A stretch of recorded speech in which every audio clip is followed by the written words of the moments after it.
If you have a trial, you have the following rights. How about this? Hey, wait. How about this? Judge Middleton, as the FBI agent that I am, you're fired. Okay, well, thanks. You're That's fired. great. I wish I was fired. Because I can't fire you. I can't fire you, and I'm not joking. You're stuck with me. Hey, Milton. Good afternoon, Mr. King. I've got Mr. Stickley, the Chief Public Defender, here with me.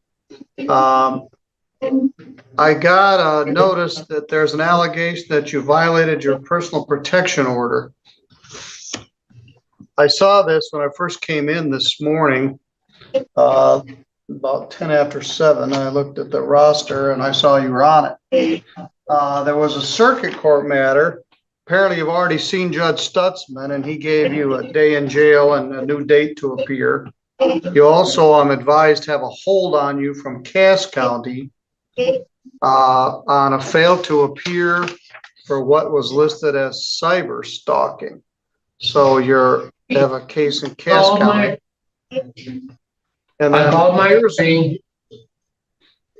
I'm sorry? And I called my attorney in Cass, and I told him I couldn't make it. Who's your attorney in Cass? I had no fucking idea. He was texting me. All right, don't swear.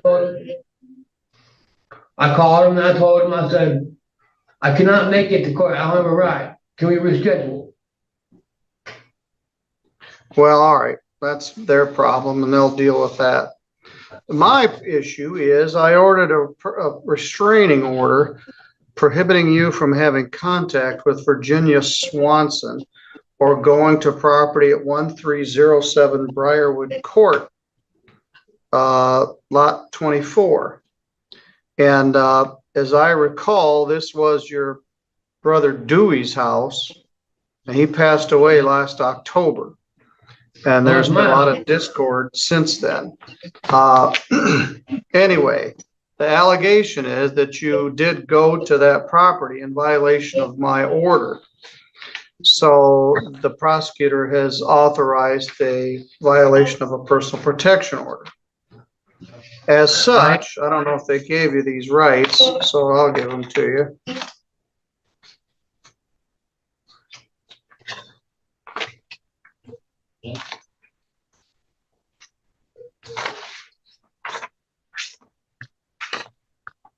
April 25, you have the exact date?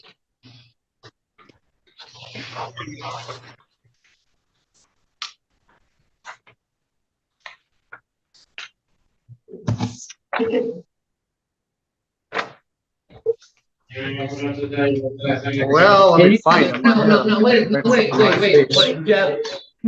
Jeffrey Middleton. Yes, sir. I'm your boss, okay? Now wait a minute, listen. You did not give me no protective period. She did. She put a PPO on me. You didn't. She did. Yes.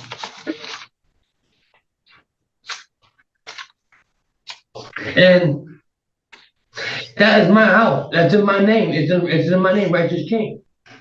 That's what my recollection is. It was not in your name. It was in Dewey's name. Oh, here we go.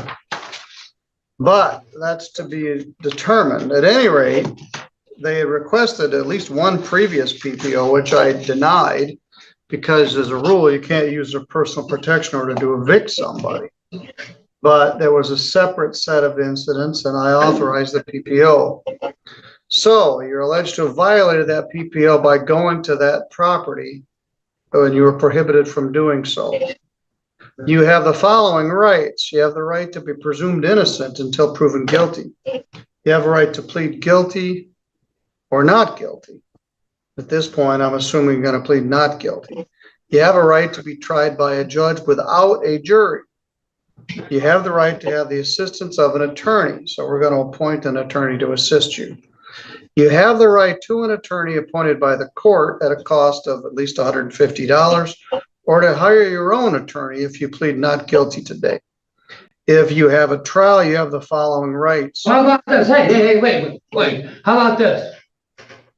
Judge Middleton, as the FBI agent that I am, you're fired.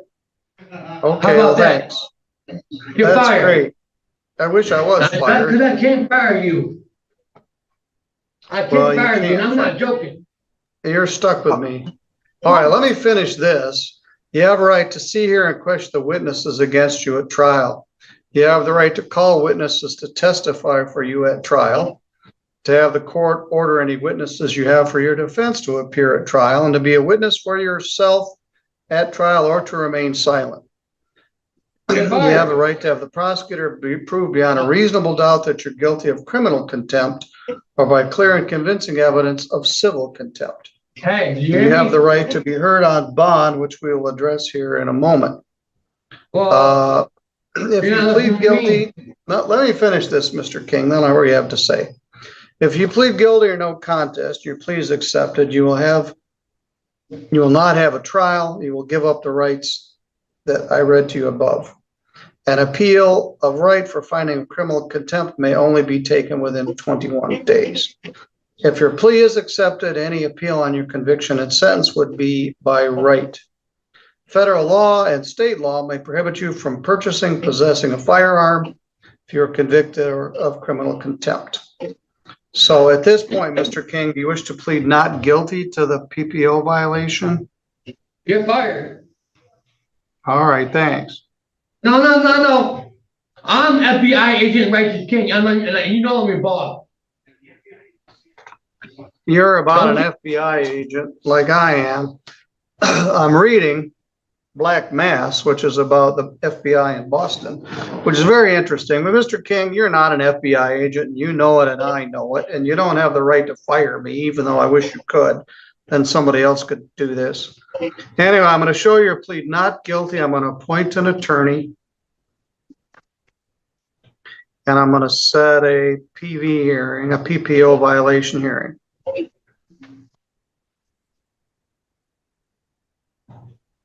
Boston?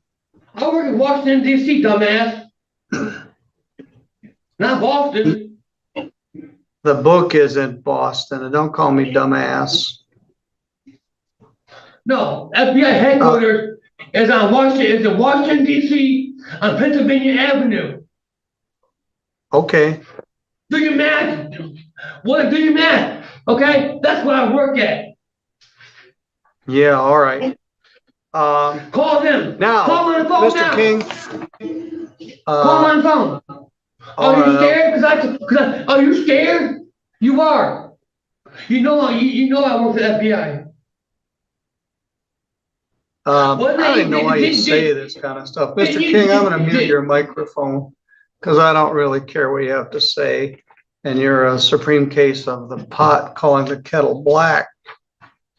Further complicate things, you have a new charge that they're going to arraign you on tomorrow. Prosecutor is charged stalking and malicious use of a telephone regarding this Amanda Wilson, who's also the subject of this PPO. And as I mentioned, Cass County has warrants for your arrest too. So I'm going to set your bond here at $5,000 cash or surety. I felt there was a danger to this person. I prohibited you from contacting her. And the allegations you went to that address, there is a dispute as to who owns this house. And I don't think it's you. So I don't know the date where your hearing is going to be right now. It may depend on who the attorney is. So let's give you one last chance to say something. Do you have anything coherent you wish to say? I can't unmute you from here. All right, Mr. King, I'm going to get an attorney to assist you and we'll set it for a proceeding. As soon as we can do that, you're going to get arraigned tomorrow on your new charge. And either me or the magistrate will see you tomorrow. All right. Listen to me, please. I'm trying to talk to you, please. I'm trying to be nice to you. All right. All right. Who is Amanda Wilson? That's what I'm trying to understand. Who is Amanda Wilson? Who is, you tell me this new charge on this new person, Amanda Wilson. Well, the Who is first this one, Amanda the Wilson? PPO is Virginia Swanson. Amanda Wilson is the subject of the new complaint. Apparently, the allegation is that somebody gave you her number and then you started hassling her. Not sure what this is about, but the complainant in the PPO is Virginia Swanson, who also lives at Briarwood Court. So Amanda Wilson, I don't know who she is either. We'll find out more about her tomorrow. So I don't we'll know see who you Amanda Wilson tomorrow. is. All right, I'm going to appoint Keith Stickley specifically. Thank you, Your Honor. You have a great day as well. You're fired. Okay. He's done with circuit court. He's on probation, and these acts would violate his probation. He has a new misdemeanor stalking complaint. He has the PPO violation, and he has a Cass County charge. So there's a lot going on here. All right. We'll unravel it and get something set tomorrow. You need anything else, or are you good? No, thank you for checking in. All right.